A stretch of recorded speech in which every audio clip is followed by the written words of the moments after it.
Level 1. The Barn Find Kid. You're 14 years old in 1979, and your uncle just told you about a motorcycle rotting in his neighbor's barn. A 1969 Triumph Bonneville, seized engine, flat tires, wasps nesting in the exhaust pipes. The neighbor wants it gone. You offer him $60, everything you've saved from mowing lawns all summer. He takes it. You and your uncle drag it home in the bed of his pickup. You don't know what seized means yet. You just know the kickstart won't move, not even an inch. Your uncle shrugs and says, "Rust never sleeps," then leaves you to figure out the rest. You soak the cylinders in penetrating oil for 2 weeks straight, a few drops through the spark plug holes every night before bed. You pull on the kickstart. Nothing. You pour in more oil. You wait. On a Tuesday after school, the kickstart finally gives, one grinding inch at a time until the pistons break free. You pull the carburetors apart on a folding table in the garage, laying every screw and float needle out in the exact order you remove them. Half the jets are clogged with 10-year-old varnish. You clean them with a strand of wire from a coat hanger because you don't know carb cleaner exists yet. It takes you all weekend. The Bonneville starts on the 5th kick, coughs blue smoke for 30 seconds, then settles into a rattling idle that sounds like nothing you've ever heard. Your hands are black to the wrist. You are without question the happiest you've ever been. But the frame is bent from where it fell off a trailer years ago, and you don't know that yet. You'll find out the hard way, the first time you take it above 40 miles an hour, and the front end starts to shake. Level 2. The Shop Rat. You're 16 now, and the shaking front end sent you looking for someone who actually understands frame geometry. You find a motorcycle shop 3 towns over, run by a Vietnam vet named Dwayne, who's been wrenching since before you were born. You ask him to look at your bike. He asks if you can sweep floors instead because he's not hiring a mechanic, he's hiring a kid. You take the broom job. You sweep metal shavings and cigarette ash for 2 months before Dwayne lets you touch a customer's bike. Your first real task is degreasing a filthy Harley shovelhead engine before a rebuild. It takes you 4 hours and you ruin a rag count Dwayne actually keeps track of. By month 6, you're doing tune-ups on your own. Points, condensers, timing, carb sync. You learn to read a spark plug like a doctor reads an x-ray. Tan and dry means it's running right. Black and wet means something's wrong. Dwayne never explains twice. If you ask the same question a second time, he just points at the manual. Dwayne finally looks at your Bonneville's frame himself. He sets it on a jig, checks it with a straight edge, and confirms what you feared. It's bent 9 degrees at the steering head.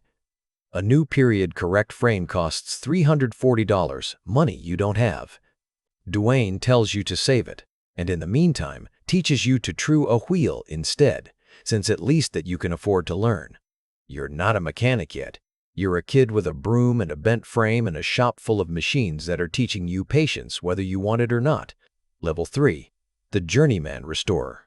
You're 20, it's 1985, and you've finished a 2-year vocational program in small engine and motorcycle repair while working weekends for Dwayne. You've saved enough for that replacement frame and finally rebuilt the Bonneville properly, matching numbers where you can, honest reproduction parts where you can't. It runs straight now. It runs true. Dwayne starts handing you full restorations instead of tune-ups. A widow brings in her late husband's 1957 Triumph Thunderbird, untouched in a shed for 2 decades. She wants it running for her son's wedding, 6 weeks away. The tank is rusted through from the inside. The wiring loom has disintegrated into brittle threads. You strip the bike to the frame. You have the tank professionally sealed and repainted to match a factory paint chip you special order from a Triumph parts specialist in England. You rewire the entire bike by hand, tracing every circuit from a service manual older than you are. You rebuild the magneto, timing it to the 1,000th of an inch with a strobe light borrowed from Dwayne's own toolbox. The bike is finished 4 days before the wedding. It starts on the 2nd kick. The widow cries when she hears the engine because it sounds exactly the way she remembers it from 1962. You charge her $1,200 for 6 weeks of work. Dwayne tells you that's the real product, not the motorcycle, the memory. You're learning that restoration isn't really about metal. It's about giving someone their past back, running and true. Level 4. The Master Restorer. 10 years in, and collectors know your name. You've built a reputation for concours-level restorations. the kind that get judged at national shows on how close every bolt is to factory original. You can identify a bike's correct casting numbers just by looking at the engine cases. You've developed calluses on your judgment as much as your hands. A collector brings you a 1970 Honda CB750, the bike that supposedly changed motorcycling forever. But this one's been butchered by 3 previous owners who chopped the frame, swapped the wrong carburetors, and painted over the factory VIN stamp with primer. 2 other restoration shops already turned the job down as unsalvageable. You take it anyway. You spend 11 weeks tracking down a correct, date-coded frame from a parts bike in Ohio, sourcing NOS carburetors from a collector in Japan through a fax machine, and a lot of patience, and carefully restamping the frame's numbers to match documented factory records so the bike's history stays honest and provable. The bike wins best in class at a regional concours show. The collector who owns it now gets offers to buy it for 4 times what he paid you. You don't get a cut of that, and you never expected to. Your name is on nothing but the invoice. But your hands ache constantly now, and you can't hold a torque wrench steady first thing in the morning anymore without stretching first. Mastery, it turns out, has a body count, and yours is quietly adding up 1 joint at a time. Level 5, the shop foreman. Dwayne retires and asks you to run the shop. You say yes before you fully understand what you agreed to. You're not just restoring bikes anymore, you're scheduling 4 other restorers, ordering parts, and explaining to customers why a proper restoration takes 8 months, not 8 weeks, no matter what a magazine article told them. 2 big jobs land the same month, and you only have 1 media blaster for stripping frames down to bare metal. You have to decide whose deadline matters more, and someone's going to be unhappy either way.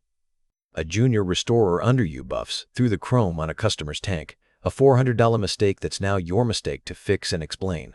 A customer calls furious because his restoration is running $2,000 over the original estimate. You have to explain that his frame had hidden rust.